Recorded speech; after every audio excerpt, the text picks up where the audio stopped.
Starkey. What's up? How's it going, man? Doing well.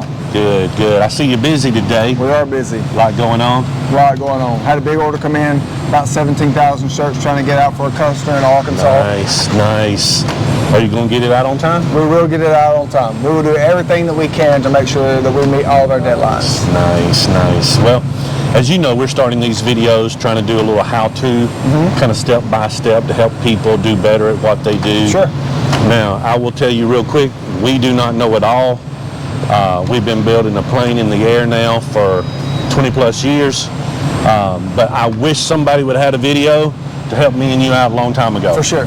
So we're just going to talk about some simple things, some simple modifications, how to get a better print, maybe how to speed up production, how to get a smooth print when you're running white, distress, just little bitty things.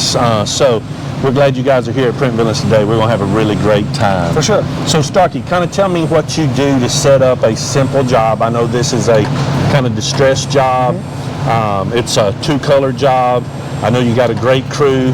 I'm kind of related to one of them. I don't really like him that much, but who knows? He's smiling, so he knows I'm talking about him. But kind of give a walkthrough why we're taking shots of everything and just how do we get the print to line up right, squeegees, sharpen knots, kind of go through a fundamental thing when you're doing a job for everybody. Sure. So this is a simple two-color job. We've got a white and we've got a 201 red, which is the Pantone for the Arkansas Razorbacks. We've got it's super distressed, so we prefer those designs because if you get fuzz or if you got missing ink or something like that, most of the time it doesn't show up. You'll never really know it.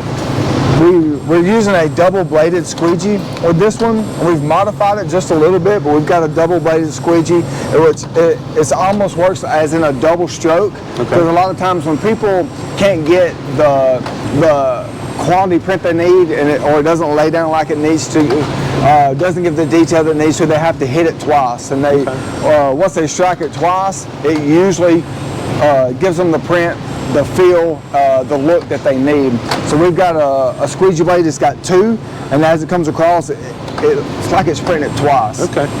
So on the other side of the flash, when you feel of it, it's very nice, very smooth. Right. Now, I remember it wasn't too long ago we were in Little Rock and we were at a shop and they were doing double around and we were talking to them and they'd never heard of that. So that's very important for anybody that wants to check out a double squeegee. If I'm remembering right, I think we got us from Action Engineering. Action Engineering, yeah. Okay, so Action Engineering, guys, if you want to get a double squeegee, that's where to go. We recommend those guys. They ship great, the prices are fair, and not only that, they whether it's M&R Press, whether it's Workhorse, Rock, they've got for multiple types of presses, they do have the product that you need. Okay. So that gives you the look you want. And I see here you have a roller, not a roller. I'm assuming you're not running a roller right now because it's distressed and we don't want to flatten it out. Right, right. It's distressed and we don't want to flatten it out. There's nothing going on top of the light. So we want it, there's a texture that we want it to have. So if we were running and it doesn't really matter if it was distressed or solid. If you have ink laying on the top of it, we would run the roller. There's a Teflon sheet on the bottom side of it. Again, we got our roller and the screen and Teflon sheet from Action Engineering. And what that will do is right immediately after the flash, while the ink is still malleable, it flattens it out and makes it smooth.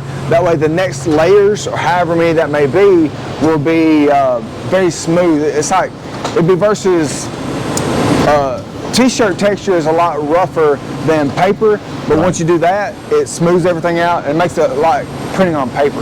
Yeah. I don't know if you guys can see this, but this is a really cool texture on that print. Very cool. A lot of distress.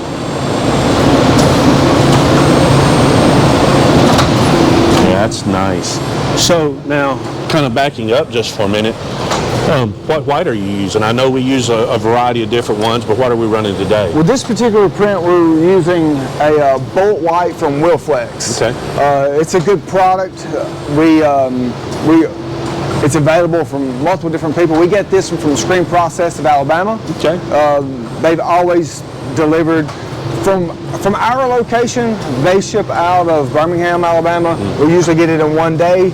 I actually placed an order with them this morning. I'm sure we'll have it Monday when we come back. Well, shout out to Screen Processing Alabama. What's the old guy's name? Ronnie Hollis. I'm picking Ronnie. I know who you are, man. We appreciate what you do for us at Print Villains. And Miss Laura is who we who I send in for email and processing. Well, everybody knows I like the 201 ink. It's also the University of Alabama, Roll Tide. That'll get us some likes and views and hate mail on our little YouTube channel. But it's a great looking color. I tell every woman in the world, with my wife's permission, that they look better in Crimson and Hounds too. So let's see what this finished product looks like, Starkey. Come on.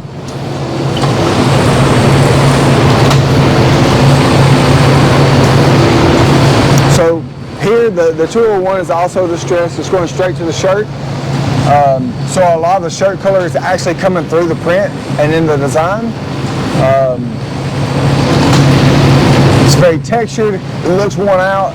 It looks like you've had that very comfortable shirt for the last 20 years, but it's a brand new print. Okay. So before we close this out, Starkey, just for some of the nerds at home like we are, and you're looking for that distressed look, what are you running on the white mesh count, and what are you running on the 201? As far as the mesh counts for both of these screens, they're on a 230 mesh. Okay. Nice. So the higher the detail, the higher the mesh count. The lower the detail, the lower the mesh. That's typically our general rule of thumb whenever it comes to stuff like that. Okay. Well, guys, we hope this has been a help to you today. At Print Villains, we get all kind of jobs. We love doing all kind of jobs. Big, small, doesn't matter to us. Remember, like, share, subscribe. We'd love to have you be a part of our team. Maybe there's something we can teach you. Maybe there's something you can teach us. We're all ears. We want to be the best. And I know everybody out there that's in the screen printing, embroidery, DTF, sign, vinyl, paper goods. Everybody wants to be the best because we want our clients to be happy. We hope our clients are happy with us. We hope your clients are happy with you. And we can build this thing together and rock the world with some cool apparel. Thanks for checking us out. Appreciate you.